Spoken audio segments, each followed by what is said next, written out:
Israel Adesanya is not buying the nice guy act from Robert Whittaker. That's right. He says, everybody says that Robert Whittaker is a good guy, but he's not. I'm not buying it. Last time he said it was his ego that got him beat. Well, this time I'm going to beat him even more. Something like that. I don't know what's going on, but Robert Whittaker is not the favourite person of Israel Adesanya, which, to be fair, isn't surprising. They are going to fight next week, UFC 271. And I'm very excited for it. Obviously, my former division, always keep an eye on it very, very closely. And Israel Adesanya is doing amazing things. He's a great champion. He's lapping the block. He's going back for seconds.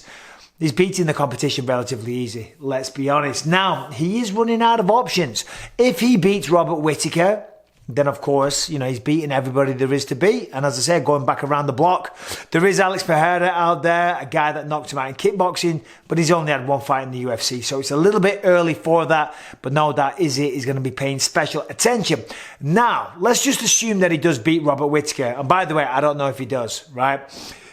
Robert said, Jan Blachowicz laid out the blueprint on how to beat Israel Adesanya, okay? Obviously using wrestling, using the grappling, taking the kickboxer down. Not exactly fucking rocket science. Ooh, there we go. A great kickboxer that's really tall and long legs. Take him down. It's not exactly a blueprint. I reckon my son could figure out that game plan. Izzy then said, oh, but Robert Whittaker said last time that Kelvin Gastelum laid out the blueprint. Just pressure, pressure, pressure. Again, not exactly rocket science. You always crowd the kicker. Take away the reach. Take away the length. But let's just assume that Izzy does go out there and stop Robert Whittaker. What is he going to do next? Because he tried to go up to 205. That didn't work out. So I don't think the UFC would afford him that opportunity just yet. We'll see what happens. They may do again, but it's a little bit early right now. Well, there is one fight that I think makes perfect sense, and there's another guy that's also lapping the competition, pardon me. That is the Nigerian nightmare, Kamaru Usman. Last win, well, his next fight's going to be against Leon Edwards. Okay, already beat him. Before that, Colby, already beat him. Masvidal, already beat him. He's been through all the contenders. He needs a fresh challenge. But the problem is, obviously, Izzy is very proud to be from Nigeria, as is Kamaru, the Nigerian nightmare, right? So they said, we don't want to fight one another.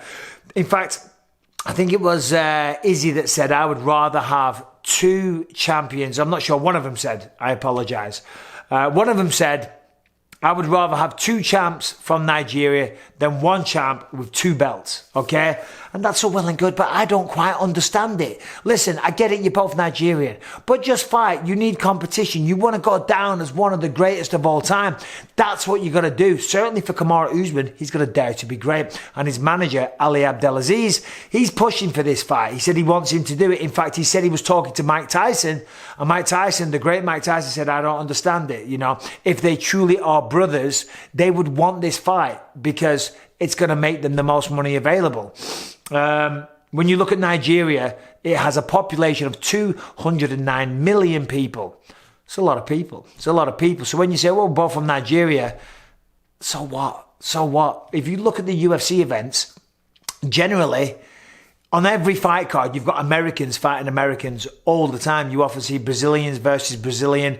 English versus English, I'm not sure if we've seen that yet. We must have done, but the amount of fighters from the UK is a little bit smaller than that from America or Brazil or wherever. But still, 209 million people, one of the biggest fights of all time. That doesn't have to be bad blood.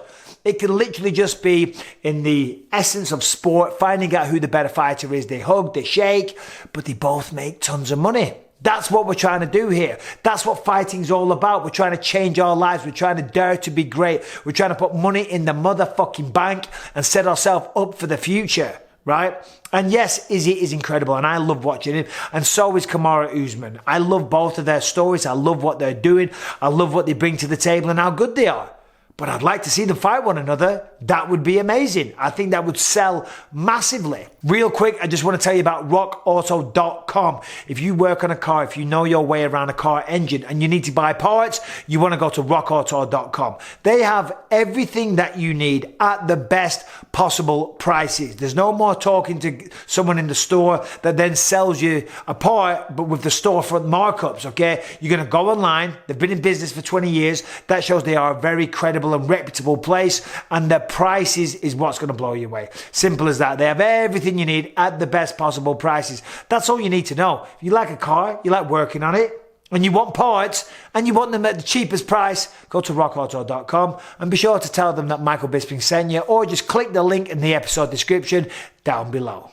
But I'd like to see them fight one another. That would be amazing. I think that would sell massively. Last time we saw something like that, it was George St. Pierre stepping up to fight me. That sold very, very well. By far the biggest payday of my career. I made a lot of money in that fight. That's what they're here to do. You know, and if Izzy is victorious, and if Usman beats Leon Edwards, you know, going back and taking out the same competition time after time after time, while I will tune in every single time and watch, it's not going to be as exciting. You want fresh challenges. And fair play to Izzy. He did dare to be great going up against Jan Blachowicz, but it never worked out, you know. Now, in terms of the fight next week between Israel and Robert Whittaker, I'm going to give a breakdown next week. I'm going to give you my prediction next week on who I think's going to win. But I will tell you this, I believe it's going to be a much different fight. First time out, Izzy smoked him. Robert was terrible. Terrible game plan. Fair enough. He was coming back from a long layoff and he was suffering with some kind of illness. I forget what it was. He had quite a lot of time out. So there's that to consider, right? And since then, Robert has been on a tear, beating 3 people. Jared Cannonier, Darren Till, and last time out against Kelvin Gastelum, he looked sensational. He looked like the best version of himself yet. But that said, if you ask Sean Strickland, who fights this weekend, versus Jack Hermanson, Sean Strickland says that Israel Adesanya is on steroids. All you motherfuckers are on steroids. He says he's a steroid kickboxer and I can't wait to fight him. I want to fuck him up. And of course, he is referring to the tit, to the boob, to the pectoral muscle, okay? There's some pictures out there. Remember a few fights ago, Izzy was at a weigh-in and one was fine and one was drooping? Well, apparently it's back, right? I saw an article today and, you know, it's a little droopy. Nothing worth, you know, getting your knickers in a twist over. However, you know, maybe it does, because they do call it gyno, they call it gyno, don't they? Or they call it bitch tits, okay, because it messes with your hormones. You know, males testosterone, women estrogen, and then you start mixing with all that shit and all of a sudden you got bitch tits. That's what they call them. And generally, if you're taking steroids, you have to take other medications to prevent the bitch tits coming on, right? So who knows? That's what Sean Strickland's saying. Sean Strickland's saying that he's taking steroids because you can clearly see it because of that. And he said, Izzy's blaming it on weed, but that's ridiculous. He said if that was the case, then Nate Diaz would have tits down to his waistline.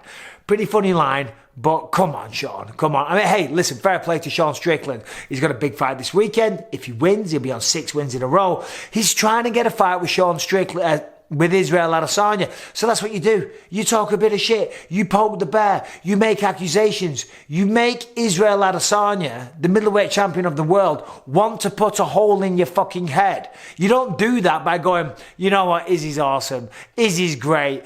Izzy would never take steroids. He's an honourable fighter and he does it all with heart and skill. No, you talk shit. You say this man is on steroids. This man is a cheat. This man is a fraud and a coward. And then Izzy goes, you know what, I am sick of this Sean Strickland. I want to punch a hole in his head. I want to kick him so hard that I knock him unconscious.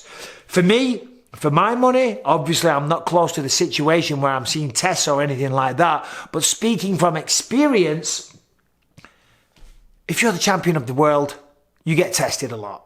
Okay? USADA show up randomly at your house. You don't know when they're coming, hence random, sorry.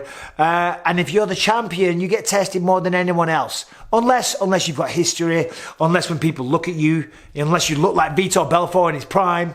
You know, what did he look like?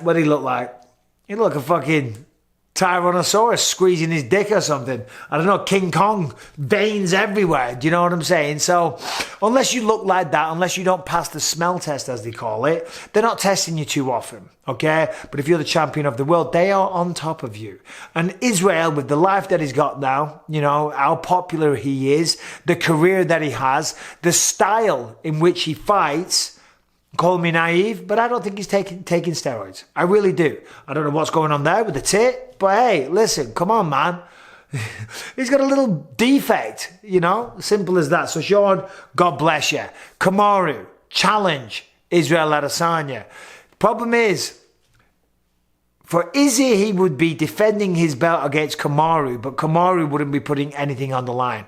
But still, as Mike Tyson said, if they're brothers, they want to fight one another. They want to help each other make as much money as possible. And there's nothing wrong with finding out who's the best. We do that every day at sparring. We do it when we train, when we do jiu-jitsu, when we roll. Just do it in there. I would love to see that. But for now, next week, Israel Adesanya versus Robert Whittaker. I can't wait. Stay tuned for my breakdown for that one. Kamaru Usman's taking on Leon Edwards. So before any of that talk, they got tough fights on their hands first. And of course, Sean Strickland this weekend taking on Jacko Manson. I'll be doing a video later in the week breaking all that down. And I apologise for not being around for the last couple of days as well because, well, there wasn't much to talk about, was there? There was no fights at the weekend. And I'm not just going to come in here and do videos for the sake of it. I'm not going to find some bloody story and try and make some out of nothing, you know, try and get you to click for no reason whatsoever. If there's nothing to talk about, then I'm not going to talk. You know what I'm saying? But still, there you go. I'll be back with more videos tomorrow. Until then, I forgot what to say. Until then, you take care of yourself. Make sure, subscribe, ring the bell. Much appreciated.